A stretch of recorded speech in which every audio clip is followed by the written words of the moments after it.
मराठी लघुलेखन 100 शब्द प्रति minute. 5 second. Start.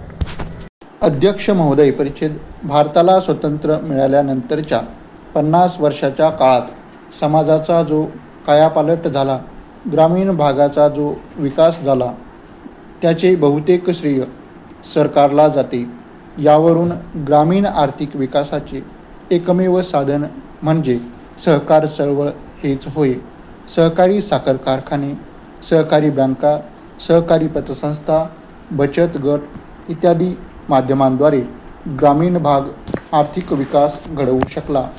सहकार क्षेत्राची ताकद फार मोठी आहे, याची जाणीव ग्रामीण भागामध्ये जाऊन पोहोचली. परिच्छेद. विना सहकार नाही उद्धार हे सहकाराचे सूत्र लोकांना उमगले. आपणच आपला विकास करू शकतो याचे ज्ञान लोकांना झाले, म्हणून आज आपण ग्रामीण भागाचा विकास होत असल्याचे पाहत आहोत. ग्रामीण भागात सहकारी साखर कारखाने उभे राहिले. ग्रामीण भागातील अनेक होतकरू तरुणांना रोजगार मिळाला.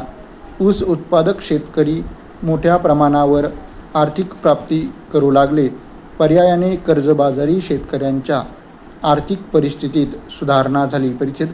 सहकारी संस्था, सहकारी पतपेढ्या, बचत गट कमी व्याजात गरजूंना पैसा पुरवू लागले. सामान्य माणसाची स्वप्ने पूर्ण होऊ लागली. तरुणांना उद्योगधंद्यासाठी कर्ज मिळू लागले.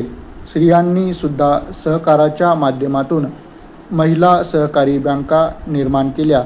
स्त्रियांना घरगुती छोटे छोटे उद्योगधंदे सुरू करता येऊ लागले. पर्यायाने ग्रामीण भागातील स्त्री पुरुषांना खात्रीशीर आर्थिक मार्ग उपलब्ध झाल्यामुळे त्यांच्या आशा आकांक्षा वाढत गेल्या व त्या पूर्ण होऊ लागल्या. पर्यायाने ग्रामीण माणूस सुधारला. परिच्छेद. आज समाजात शहरी व ग्रामीण भागात सहकारी चळवळ पूर्णपणे रुजली आहे. शेती सिंचनासाठी, मालाच्या विक्रीसाठी, दुग्ध व्यवसायासाठी लोक एकत्र येऊ लागले आहेत. फक्त आर्थिक समस्या सोडविणे एवढे मर्यादित उद्दिष्ट सहकार चळवळीचे नाही, तर आर्थिक विकासाचे मार्ग विकसित करणे हे मोठे उद्दिष्ट समोर उभे करून सहकार चळवळ पावले टाकीत आहे. सहकार चळवळीवर लोकांचा विश्वास असल्याने ग्रामीण भागातील लोकांना ती कामधेनू वाटत आहे. त्यांच्या सर्व गरजांचे निराकरण करणारी अशी ही चळवळ आहे. परिच्छेद. पूर्वीपासून सहकाराचे महत्त्व होतेच, परंतु ग्रामीण भागातील विकासाला खरी चालना मिळाली स्वातंत्र्यानंतरच.